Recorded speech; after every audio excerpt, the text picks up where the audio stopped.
So hello everyone, आज मैं आप सबको दूंगी ट्रांसक्रिप्शन नंबर 24 की dictation at the speed of 90 words पर minute. So be ready for it. Start. Madam Deputy Chairman, I rise to support the bill which has been moved by the Honorable Minister of State in the Ministry of Home Affairs. This bill incorporates certain sentiments which the country holds so dear as far as the office of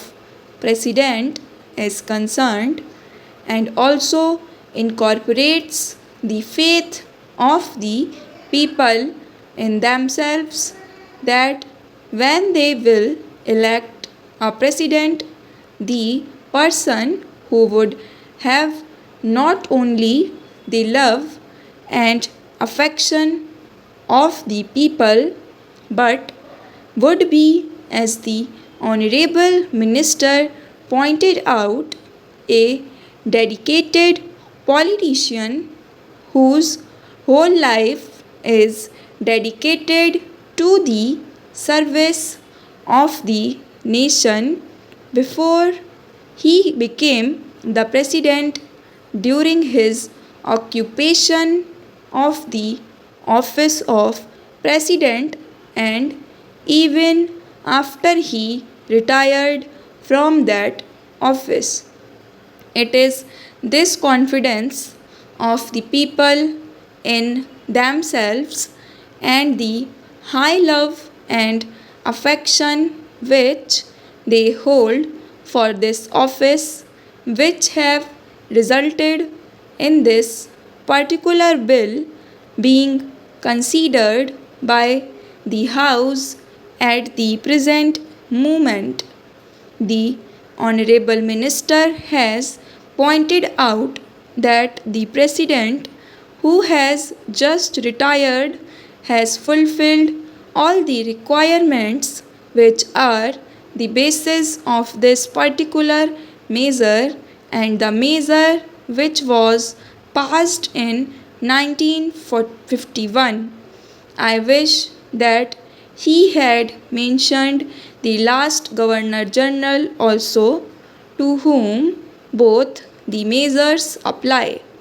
Whether we may agree or may not agree with the last Governor General on some of the political views that he holds, there can be no two opinions that the last Governor General was also an illustrious son and is an illustrious son of this country and deserves all the consideration, all the love, and all respect of the country which are being incorporated in the present measure and were incorporated in the 1951 Act. While therefore fully supporting the measure which is now before the House, I would like certain clarifications regarding the rules that are going to be made for giving effect to the provisions which have been incorporated in the present bill. In the statement of objects and reasons, we are told that a person holding the high office of president has, even after retirement, many public calls on him, and it is therefore considered desirable to provide him with secretarial staff. It is further stated that the bill provides for a staff which may be engaged for the president. Staff might be appointed for him, and office space might be provided for him. It is because of this that certain misgivings have arisen in the minds of some of the members, and they want it to be made perfectly clear that the staff will be appointed not only for the ex-president but will be appointed by the ex-president, and it will be his wishes and his desires that will be taken into account when particular person is being appointed. Also, regarding the office which is engaged for him, his wishes should be taken into account so that he knows what would be a convenient place